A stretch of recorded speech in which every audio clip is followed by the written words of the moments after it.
Elle est jolie, pétillante, voire punchy et déborde carrément d'imagination. Cette semaine, dans la virgule flottante, je reçois la fée Clochette des Pyrénées-Orientales, j'ai nommé Françoise Delmont. Telle une enquêtrice chevronnée, dans son polar Le Rire des Anges, elle nous plonge au cœur d'une intrigue haletante pour nous révéler une philosophie parfaitement à son image, c'est-à-dire inattendue et pleine de charme. Alors, Françoise Delmont, bienvenue dans ton émission, dans la virgule flottante.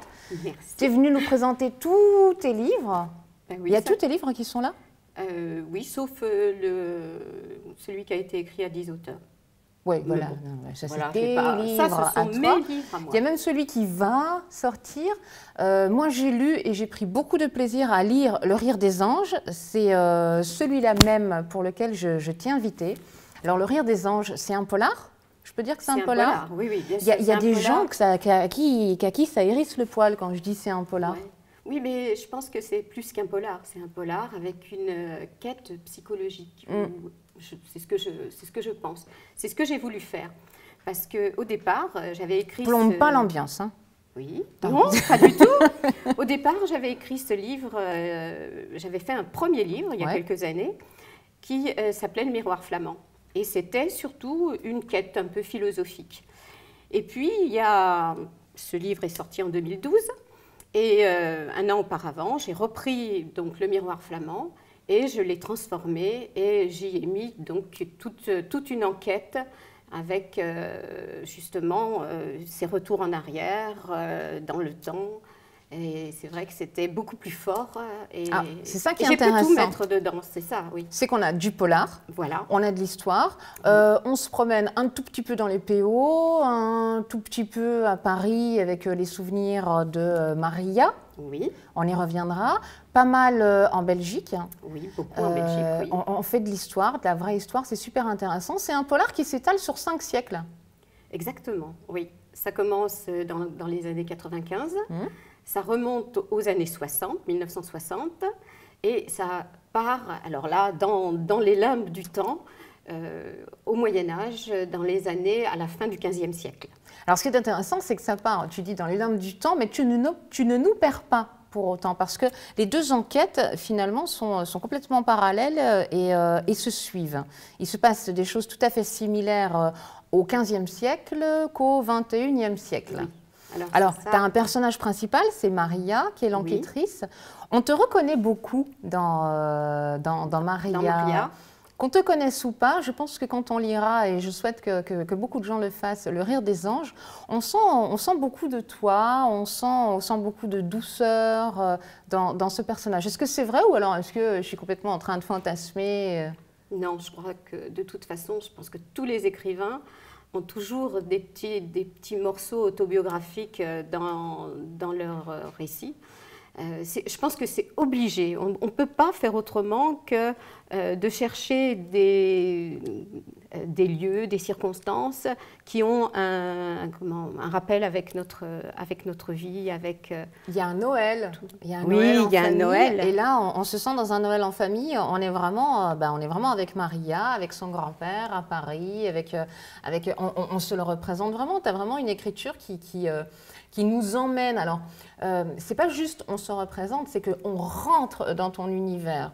C'est pas on se crée des images nous-mêmes, c'est que vraiment tu nous apportes les images, tu nous livres tout en pièces. Il y a juste à prendre du plaisir. Alors, cette enquête, ça pourrait être lourd, ça pourrait être très indigeste. Moi, quand j'ai parce que vu c'est dur comme meurtre d'enfant, je me suis dit, oulala, à quoi elle s'attaque? On n'a pas forcément envie. Non, c'est vrai. En revanche, c'est pour ça que tu es là, c'est écrit, j'allais faire du sexisme, c'est écrit avec douceur, c'est écrit d'une façon féminine.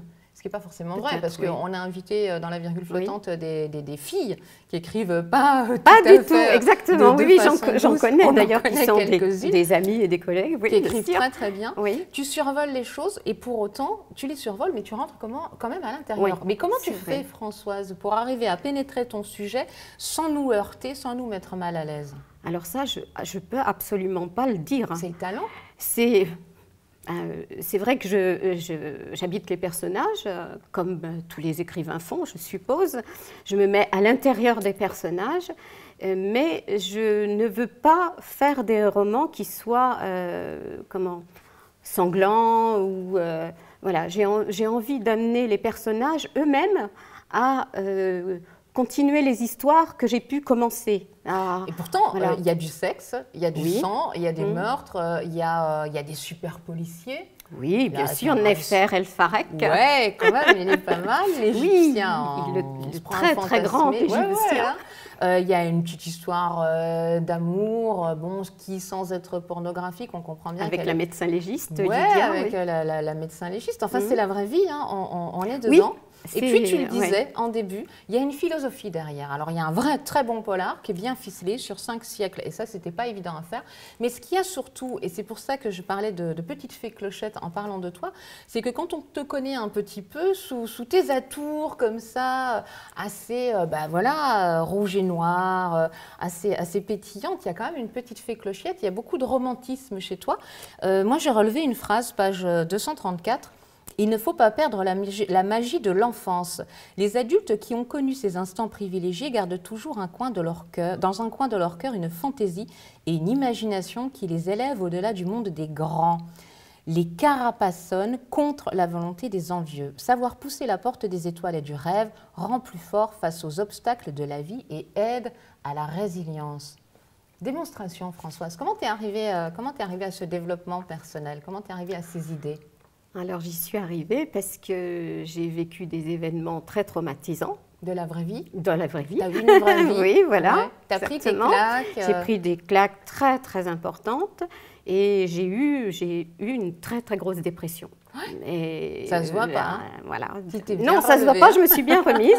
Mais c'est vrai que ça a duré 2 ans et demi quand même. Ça a été très, très fort. Et là, à ce moment-là, j'ai découvert justement cet univers de la psychanalyse, de la thérapie. Et je me suis mise à lire beaucoup de livres dans ce domaine. Ça se sent dans tes livres que tu as une super culture. Oui. Mais tu l'étales pas. Non, j'aime pas étaler. Non, mais tu l'étales pas. Ça pourrait être pompeux. Des fois, tu lis des bouquins, c'est super pompeux. Oui. Tu sens vraiment que l'auteur veut se faire du bien. Mais pas chez toi. Moi, j'ai pas envie de dire, oui, j'ai lu ceci, cela, j'ai envie simplement d'écrire la vie. Je crois que Le Rire des Anges, c'est un peu toi, Françoise. Oui, c'est un peu moi. Le Rire des Anges, c'est vraiment un titre qui te colle parfaitement à la peau. Oui. Moi, je te connais. J'ai eu du mal à trouver Le Rire des Anges comme titre. mais finalement, c'est presque logique que tu aies eu du mal à le trouver parce que finalement, ce qui est devant notre nez, c'est beaucoup plus difficile. Oui. C'est un peu comme ça, quoi. C'est vrai que Françoise Delmont, c'est Le Rire des Anges. Alors, c'est un prétexte de parler du bouquin. Moi, j'avais vraiment envie de parler de toi. De moi alors, sans parler de choses forcément dark, mais de cette philosophie que tu développes, que tu évoques, et puis que tu incarnes aussi. Parce que Françoise, tu nous parles d'une dépression, n'empêche que tu es une nénette qui est toujours souriante, qui voit toujours le côté positif des choses. Comment tu fais? C'est quoi ton secret? Tu sais pas? Mon secret, non, je sais pas. Je pense que j'ai réussi à aller au-delà de tout ce que j'ai pu vivre de difficile. J'ai réussi à pardonner aux gens qui m'avaient fait du mal, et ça fait énormément de bien de pardonner. Et j'ai envie que les gens qui lisent mes romans entrevoient cette philosophie de la vie, entrevoient que même s'il y a beaucoup de souffrance dans une vie, si on a des échecs, si on est meurtri, et pas que. Voilà, on peut arriver à s'en sortir et on peut arriver à être vraiment très heureuse. Et c'est vrai que maintenant, je suis très heureuse. Alors, c'est ce qui arrive à Maria dans ton livre. Bien sûr. Parce qu'elle a une histoire personnelle un petit peu difficile. On l'accueille au départ. Elle vient de divorcer. Alors, elle a mis son loulou, voilà, c'est les vacances. Chez son ex-mari, oui. Elle se demande un petit peu comment elle va vivre cette période de vacances. Et puis, finalement, elle est absorbée dans cette histoire totalement haletante. Parce que, rappelons-le, c'est vraiment haletant. C'est vraiment à lire. On est complètement emporté dans ton suspense. Tu le gères complètement bien. Et puis cette Maria qui est prise comme ça dans son polar haletant, encore une fois, mais c'est vrai que c'est le mot, elle Elle s'ouvre à l'amour, tout doucement. Elle fait une rencontre. Et oui, elle fait une rencontre. Il y a un message oui, là-dedans? Ben, je pense qu'on peut... voilà, alors on dit qu'il n'y a pas de hasard, mais je pense qu'on peut Surtout pas avec faire... toi. Peut-être. En tout cas, je pense qu'on peut à chaque moment, à chaque instant, au coin de la rue, faire une rencontre, découvrir un lieu, écouter peut-être aussi sa petite voix intérieure, parce que ça, c'est important, je crois, écouter son intuition et partir comme ça à l'aventure et rencontrer des gens qui vont bouleverser la vie, quoi, qui vont donner un autre sens et une autre dimension à sa vie. Tu viens de repartir sur un nouveau livre. Alors moi, je n'ai pas encore eu l'occasion de le lire, puisque j'en ai beaucoup entendu parler en revanche, parce que tu m'en as parlé beaucoup en amont. C'est L'étrange libido de Cupidon Ballot. Voilà, Qu'est-ce que ça raconte? Alors ça, c'est... Bon, j'ai voulu présenter un peu voilà, mes différentes facettes, hein, parce que je suis un peu multifacette. T'es Gémeaux. Exactement. T'es un petit Gémeaux. Oui, je suis un petit Gémeaux. Ouais. Et donc, ce livre, voilà, j'ai voulu partir sur quelque chose de totalement humoristique, mais quand même, je garde toujours ce petit côté, quand même, le cœur, qui est important dans ma vie. Et il a 33 ans, Cupidon Ballot, et son cœur, il en a ras-le-bol parce qu'il ne pense qu'au sexe et au fric. Pourquoi pas? Il y en a beaucoup comme mais ça. Mais pas à l'amour, quand même. Parce que sexe, fric et amour, c'est bien. Mais sexe, fric sans amour, c'est peut-être pas un cocktail terrible. Tu peux peut-être pas en Ou faire peut-être toute une vie. Voilà, pas toute une vie en tout cas. Vie. En tout cas, bon, son cœur en a marre et il veut partir, quoi. Et donc, Cupidon, il ne se sent pas bien et on va comprendre pourquoi, tu veux nous dire pourquoi, son cœur... C'est à cause de ça? C'est à cause de ce cocktail? Ou alors il faut vraiment lire le livre? C'est un livre illustré? C'est un livre illustré. Ouais. Oui, c'est un livre illustré. Et il faut le lire quand même pour savoir ce qui va lui arriver. Et ben, depuis qu'il est enfant, il s'amuse avec les nanas, quoi. C'est un tombeur, mais c'est un Cupidon. Ouais. Mais en même temps, il est un peu ballot quand même. Hein. Il n'a quand même pas toute la panoplie du vrai Cupidon. Je vois de qui tu parles, c'est bizarre.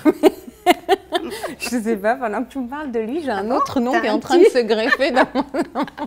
Je fais des mauvais transferts. Peut-être, je ne sais pas. Alors là, que je suis en train de faire des mauvais transferts. Tu ne visais pas quelqu'un? J'ai pas voulu viser qui que ce soit. Tu n'avais pas un personnage? Peut-être vraiment... quelques hommes, mais je n'ai pas un personnage dans mon esprit. Non. Écoute, souhaitons justement qu'au travers de son histoire, eh bien, il découvre un petit peu le chemin du cœur quand même. Ce serait pas mal. C'est devenu une mission pour toi parce que tu en es à quoi? Ton 5e livre? Parce que tu as un livre écrit en commun aussi. Est-ce qu'à un moment donné, quand on est écrivain, on a une mission, on se sent en tout cas insufflé d'une mission de, je sais pas, de semer la bonne parole? Oui, je pense que j'ai envie de ça. Oui, j'ai envie de semer un petit peu l'espoir. De montrer qu'il vaut mieux quand même plutôt penser avec le cœur qu'autrement, que la vie est beaucoup plus facile si on parle avec amour plutôt qu'avec haine. Et voilà, je l'ai vécu, je l'ai dans ma vie et je m'en porte très très bien. Beaucoup mieux? Beaucoup mieux. Ouais. Ah, oui, vraiment, j'ai une vie, moi, merveilleuse maintenant. Est-ce qu'on peut dire quel âge tu as, Françoise?